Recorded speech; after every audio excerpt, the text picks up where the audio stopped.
Assalamualaikum warahmatullahi wabarakatuh. Jumpa kembali dengan Hospitama Consulting. Pada kesempatan kali ini kami akan memberikan sebuah tutorial singkat tentang bagaimana menganalisis sebuah menu dalam bisnis food and beverage, baik itu di hotel, restoran, kafe, dan bisnis apapun. Nah, ini kami akan sajikan dalam sebuah template Excel ya, tanpa makro ya. Ini ada 9 sheet yang kita akan bahas secara review ya, secara singkat. Nah, ini adalah cover dari menu tersebut ya. Dan di sini ada dashboard ya. Nah, ini ada menu cepat yang akan kita klik, ada 1 2 3 4 5 6 7 8 ya. Di 8 sheet yang boleh, kalau ini menu cepat bisa klik ke panduan ya. Kemudian ingredient, receipt, input menu dan sebagainya. Ya, itu ya. Coba kita masuk ke dalam panduannya dulu. Nah, apa itu menu engineering? Ya, para pelaku bisnis F&B itu mesti mengetahui ya. Apa menu engineering dan manfaatnya? Yaitu menu engineering adalah sebuah teknik analisis data penjualan dan laba. Jadi popularitas dan laba untuk mengelompokkan menu-menu ke dalam 4 kuadran yang biasanya disebut dengan tipe menu stars ya, puzzle, plow horse dan dogs ya. Yang tujuannya adalah ya untuk memaksimalkan profit restoran, hotel atau kafe ya. Nah, apa itu stars? Menu star itu di mana menu dengan jenis popularitas tinggi namun memiliki margin yang tinggi ya. Ini yang diharapkan pastinya ya. Sudah popularitas tinggi artinya tingkat penjualannya tinggi dan memiliki margin yang tinggi. Otomatis akan sangat menguntungkan bagi bisnis. Yang kedua, menu tipe puzzle. Menu tersebut populer, artinya minatnya, daya belinya tinggi, ya, tapi marginnya rendah. Nah, bagaimana mengelola jenis menu ini? Kemudian plow horse memiliki margin yang tinggi, tapi sepi peminat, artinya sepi pembeli. Dan yang terakhir adalah jenis menu dogs, ya, sudah memiliki margin yang rendah dan sepi pula. Nah, bagaimana dengan menu jenis ini? Ini harus dipahami oleh pelaku bisnis F&B dimanapun ya. Nah, dengan template ini Anda ya, jika memiliki template ini Anda dapat satu, mengetahui menu mana yang paling menguntungkan ya. Kemudian mengambil keputusan harga, promosi dan penghapusan menu jika diperlukan, dan meningkatkan profitabilitas secara sistematis tanpa tebak-tebakan ya. Apakah benar menu ini profit atau tidak? Ini itu ada dengan data. Nah, ini ada beberapa langkah penggunaan. Ya, di sini ada di ingredient ya. Ini harga persatuan, ya boleh diubah nama bahan, harga satuan. Jangan ubah struktur kolom AB. Ini di ingredient di sini ya. Nah, ini adalah ingredient, bahan-bahan baku yang ada di mana menu ini disajikan. Ini bahan bakunya yang harus diinput ya. Ya, tergantung total menu yang disajikan ya, jenis menu ya, otomatis di sini bahan bakunya akan mengikuti.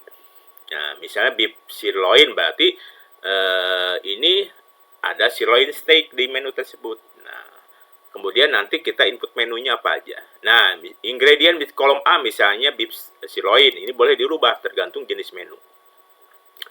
Unit price-nya adalah harga beli di marketnya berapa, ini bisa fluktuatif. Unitnya pakai kilogram ya, pakai kilogram ya misalnya kan, atau gram kalau 1000 gram ya. Nah, boleh pakai gram atau apa, nanti kan disesuaikan ya. Atau mungkin olive oil, apakah mau pakai liter ya, atau nah, di sini apa egg berarti mungkin buah, atau nantinya pakai misalnya butir ya. Ya, ini hanya contoh saja, silakan disesuaikan ya. Itu ya. Kemudian tadi sudah dikatakan ya, kemudian input menu ya. Ada kolom hasil analisis ya. Kemudian rekomendasi ya. Nah, di sheet ini yang tidak boleh dirubah agar rumus tetap berfungsi, jangan mengubah, menghapus, minimal rumus sheet di analisis, jangan mengubah nama kolom dan sebagainya. Di sini ada di panduan ya. Bagaimana juga menambahkan menu baru ya. Nah, ya. Di sini ada pivot table, nah itu terakhir ya. Field tabel menu kategori itu hanya untuk mengeksplorasi data lebih cepat ya. Mungkin yang sudah biasa main di pivot table ya, itu hanya untuk mempercepat aja. Di situ ada filternya ya. Itu seperti contoh. Nah, Itu tadi ya, dashboard panduan ya. Kita masuk ke jenis ingredient misalnya ya. Nah, di sini ada beef sirloin, ada butter, garlic, chicken breast, olive oil dan sebagainya. Unit price-nya, harga marketnya berapa yang dibeli dan unitnya apa. Ini contoh. Silakan di input ya, sesuai dengan menu yang ada di outlet Anda ya. Nah, di sini dari karena ingredient itu misalnya ada di sini ada apa beef sirloin, berarti ada resep. Nah, ini penting sekali. Standar resep ini bagi chef, kemudian bagi bisnis adalah sebuah keharusan. Jadi kalau sebuah bisnis tidak memiliki standar resep ya, berarti bisnis itu belum tersistemasi dengan baik. Karena apa? Ini sangat penting. Standar resep diperlukan untuk konsistensi dari mulai rasa, tekstur, ya gramasi dan sebagainya, sehingga akan memberikan kualitas yang sama terhadap para pelanggan. Itu makanya perlu standar resep ya. Contoh di sini ada menu. Menu yang dijual adalah misalnya beef steak dengan berat misalnya di 200 gram per portionnya. Ingredientnya apa? Misalnya di situ tadi ada beef sirloin, ada butter, ada garlic. Ini hanya contoh ya, silakan bisa ditambah. Nih, kuantitinya adalah unitnya misalnya kuantiti yang digunakan beef sirloinnya 0,2 artinya 200 gram. Butternya hanya 0,02, garlicnya misalnya 0,005. Ya, mungkin dikit sekali. Unitnya kilogram ya atau gram bisa. Nah, di sini ada karena 1 kilogram itu kan 1000 gram ya. Kita tulis kilogram saja. Unit price-nya tadi sudah diketahui, misalnya harga belinya, harga beli untuk cost-nya itu di 150.000 per kilogram. Butter 100.000, garlic 40.000 misalnya. Maka total cost per item tadi misalnya beef sirloin dengan 200 gram, total cost-nya adalah 30.000, butter 20.000 dan garlic 200.000. Itu ya. Jadi masing-masing per ingredient itu sudah dihitung cost-nya. Nah, itu ya. Nah, ini begitu juga berlaku untuk menu yang lain, misalnya grill chicken breast ya. Berarti yang digunakan chicken breast 200 gram dengan unit price 80.000 berarti kan hanya 16.000 cost-nya. Olive oil, rosemary ya. Ini total cost-nya yang sudah terhitung ya. Seperti itu ya. Begitu ya, ada lamb chop, ada salmon fill. Ini hanya contoh saja, silakan. Ada beef burger di sini ya. Ini ada contoh ya, chicken burger. Nah, ini adalah menu-menu yang disajikan di outlet Anda contohnya. Itu harus dihitung ya, standar resepnya makanya harus memiliki standar resep ya sampai detail ya. Nah, kita input menu. Nah, di input menu ya. Nah, karena sudah ada standar resep ya, ketika misalnya beef steak terjual ya dijual dengan harga jualnya 185.000. Nah, untuk pembahasan bagaimana menentukan harga jual nanti kita akan dibahas dalam video selanjutnya ya. Nah, ini beef steak 200 gram ya, harga jualnya misalnya 185.000 per portion. Nah, COGS-nya orang F&B pasti paham, COGS itu adalah cost of goods sold, artinya atau biasa mungkin HPP lah. Tapi kalau HPP itu kan bisa dihitung secara periode per bulan ya. Kalau COGS ini kan bisa per unit ya. Tergantung nanti mana yang akan dihitung untuk menentukan HPP dalam periode bisnis tersebut. Nah, ini COGS-nya adalah tadi ya, misalnya beef steak dengan 185.000, COGS-nya 30.000 misalnya. Walaupun tadi ada misalnya tambahan butter dan sebagainya. Nah, ini hanya contoh saja. Nah, ternyata dalam periode tertentu terjual 320 portion. Ya, covernya ya, 320 cover. Nah, itu ya. Grill chicken breast terjual berapa? Ini hanya contoh ya. Lamb chop ya. COGS-nya berapa, jumlah terjual berapa dalam periode tertentu, itu ya. Nah, kita lihat analisis langsung ya. Nah, tadi ya. Nah, di sini ada menu tadi, beef steak dengan gramasi 200 gram. Harga jual 185.000, COGS 30.000, jumlah terjual 320 item ya. Nah, pertanyaannya margin per unitnya berapa? Berarti margin per unitnya adalah tadi ya, harga jual kurangi COGS ya. Berarti margin per unitnya 155.000 ya. Nah, perlu diketahui margin itu adalah selisih bukan keuntungan ya. Jadi harus dipahami dulu, margin itu bukan keuntungan secara net ya. Nanti karena ada kos-kos lain dalam bisnis itu. Selain COGS kan ada manpower, kemudian ada overhead dan sebagainya. Jadi harus pahami, margin ini adanya selisih. Selisih dari harga jual dan COGS-nya ya. Dan tidak disebut juga profit margin sebetulnya ya. Nah, karena kan kalau bicara profit itu harus benar-benar net ya. Ada gross profit, ada net profit gitu ya. Jadi kita selisih aja margin per unit. Nah, total margin itu adalah tadi ya, margin per unit kali jumlah terjual 49.600.000. Nah, ini cukup tinggi, tapi lihat periode kapan itu ya. Apakah per bulan ya? Ini hanya contoh ya. Nah, dipresentasekan 2,4% popularitasnya dari mana? Nah, dari total rata-rata C ini ya. Nah, rata-rata penjualan itu di 331 unit rata-rata dari tadi 41 menu tersebut. Nah, berarti popularitas yang beef steak itu hanya 2,4%. Ya, dari rata-ratanya tadi ya 2,5, 2,4 itu termasuk popularitasnya rendah ya. Ya, rendah ya, sudah kita rumus ya. Tapi memiliki margin kategori yang tinggi. Nah, makanya tadi jika menu tersebut memiliki popularitas kategorinya rendah, namun marginnya tinggi, itu masuk ke dalam kategori menu yang plow horse. Bagaimana cara mengelola menu tersebut? Ada rekomendasinya bagaimana. Kemudian harus manajemen meningkatkan popularitas melalui promosi, bundling, upselling, dan sebagainya ya. Itu ya. Itu yang plow horse. Kemudian kita lihat yang ini yang puzzle. Puzzle yang puzzle dulu ya. Puzzle. Nah, yang ungu nih. Puzzle ini contohnya di nomor 12.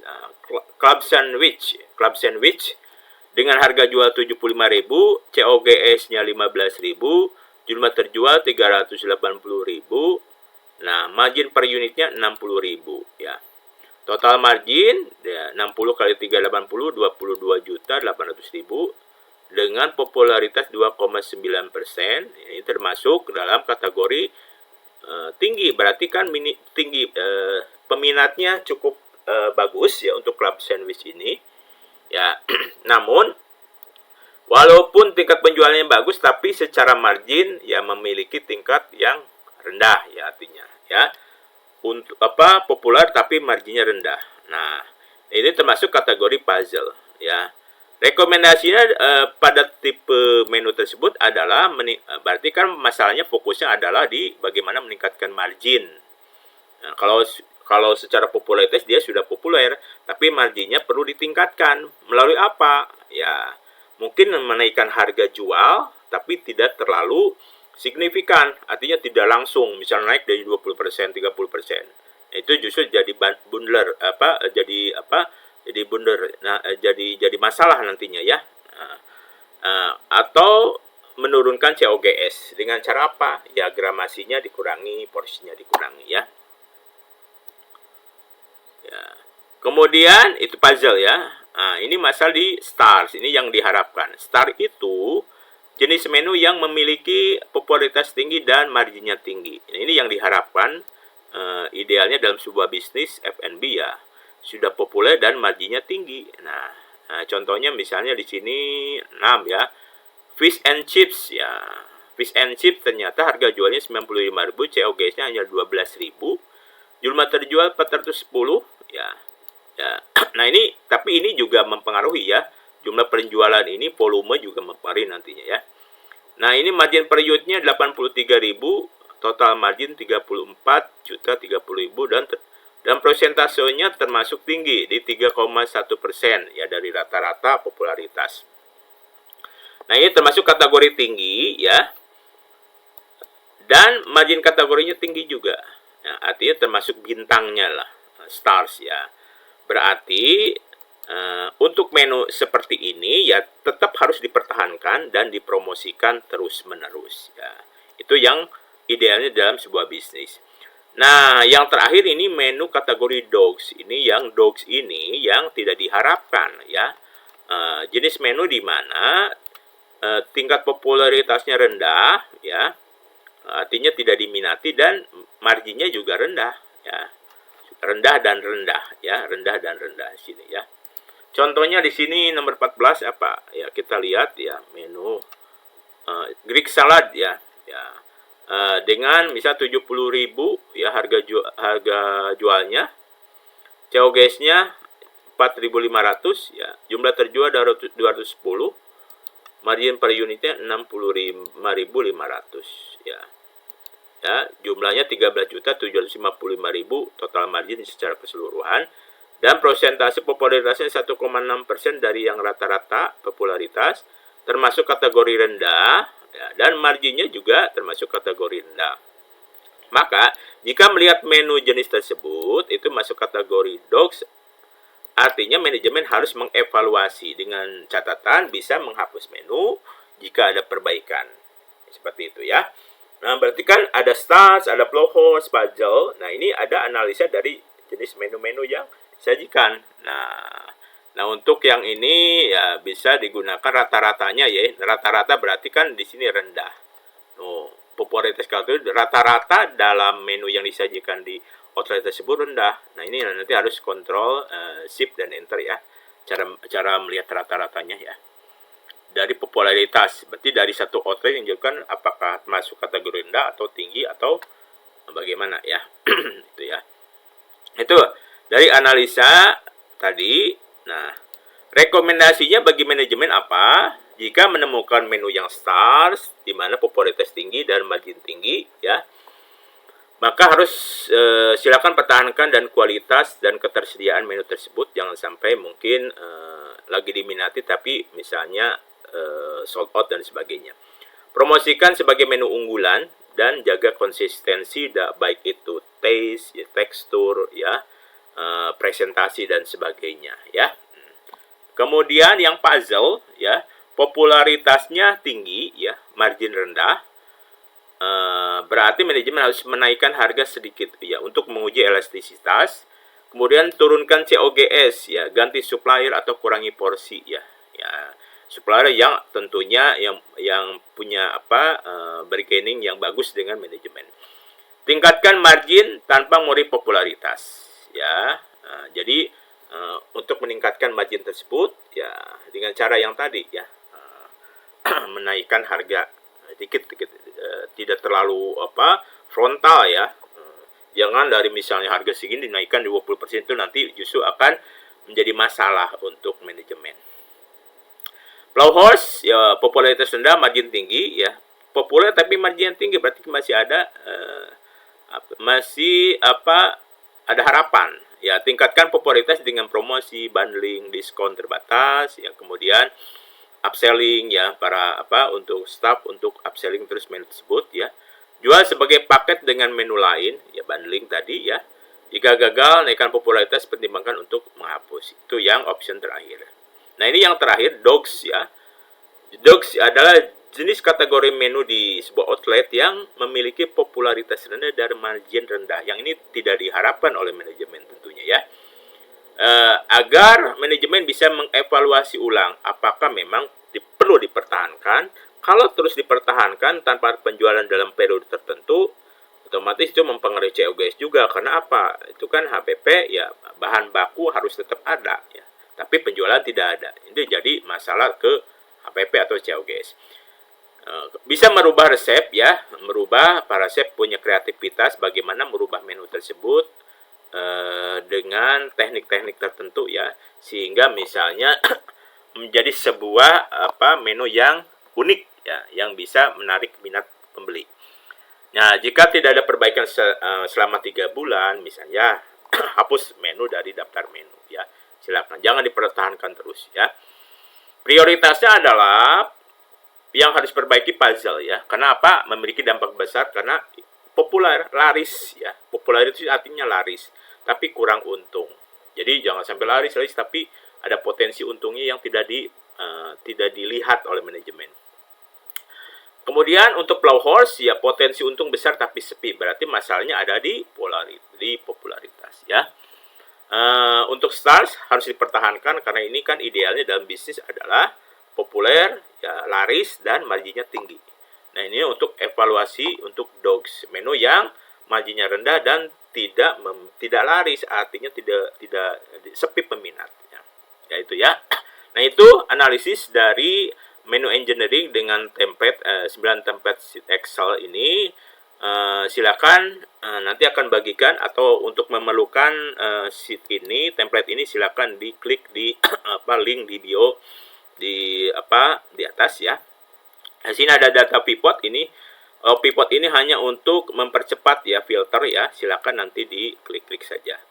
Ya, demikian ya penjelasan tentang template menu engineering. Semoga bermanfaat ya dan berguna bagi para pelaku bisnis F&B.